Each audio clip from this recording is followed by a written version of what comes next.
بسم اللہ الرحمن الرحیم۔ السلام علیکم۔ اللہ کے نبی حضرت نوح علیہ السلام، آپ کے زمانے میں ایک بوڑھی خاتون تھی جو ہر وقت اللہ کی یاد میں مگن رہتی تھی۔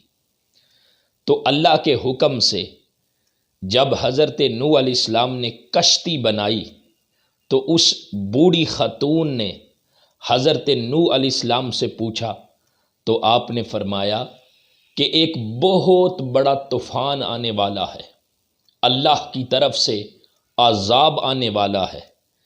جو مومن مسلمان اس کشتی میں سوار ہو جائے گا وہ بچ جائے گا، باقی سارا کچھ اس طوفان کی نظر ہو جائے گا۔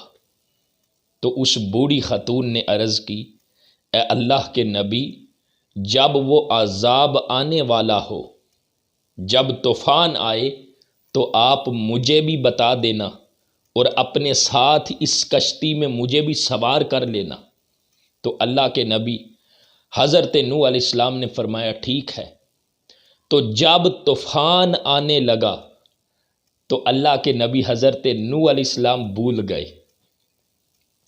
جب طوفان آیا اور ہر چیز کو غرق کرنے کے بعد بڑے بڑے جو پہاڑ تھے، ہر چیز جب اس طوفان کی نظر ہو گئی تو حضرت نوح علیہ السلام کو یاد آیا کہ وہ بوڑھی خاتون نے بھی کہا تھا، میں تو اس کو اس کشتی میں سوار کرنے ہی بھول گیا ہوں۔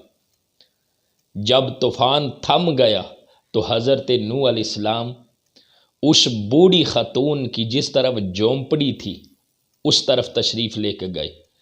تو حضرت نوح علیہ السلام نے دیکھا کہ وہ بوڑھی خاتون اسی طرح اپنی جھونپڑی کے اندر سلامت ہے اور اللہ کی یاد میں مشغول ہے۔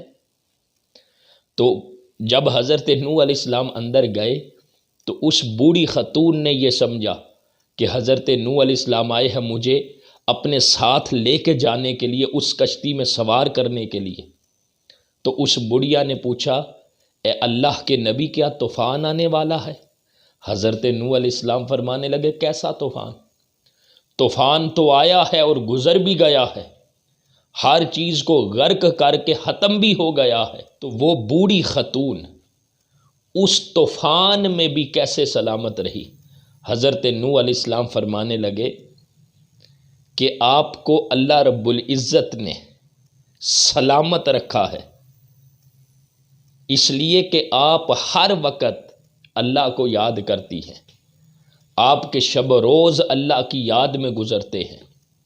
جب آپ نے اللہ کی یاد کو اپنی زندگی کا اوڑھنا بچھونا بنا لیا ہے، اللہ کی یاد سے اپنے سینے کو روشن کر لیا ہے، جب آپ رب کو نہیں بھولتی تو آپ کا رب بھی آپ کو کبھی نہیں بھولے گا۔ اس لیے جو اللہ کی یاد میں مشغول ہو جاتا ہے، اللہ رب العزت اپنے اس بندے اور بندی کو اپنی حفاظت میں لے لیتا ہے۔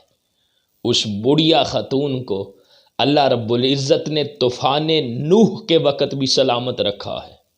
جب ہر طرف ہر چیز غرق ہو گئی تو وہ بڑھیا خاتون کیسے سلامت رہی؟ اس لیے کہ اس نے اپنے شب و روز کا معمول ہی اللہ کی یاد کو بنا لیا تھا۔ تو جو بندہ یہ چاہتا ہے کہ وہ دنیا اور آخرت دونوں جہانوں میں سلامت رہے تو اسے چاہیے کہ اللہ کی یاد کو اپنے سینے میں بسا لے، اللہ کے ذکر سے اپنے سینے کو منور اور روشن کر لے، اور اس دنیا کی زندگی میں ایک لمحے کے لیے بھی اپنے رب کو نہ بھولے۔ جب اپنے رب کو یاد کرے گا پھر دیکھنا اللہ اپنی رحمت کا سائبان اپنی حفاظت میں اپنے اس بندے اور بندی کو کس طرح لے لیتا ہے۔ اللہ تعالی ہم سب کا حامی و ناصر ہو اور ہم سب کو اپنی یاد میں مشغول رہنے کی توفیق عطا فرمائے۔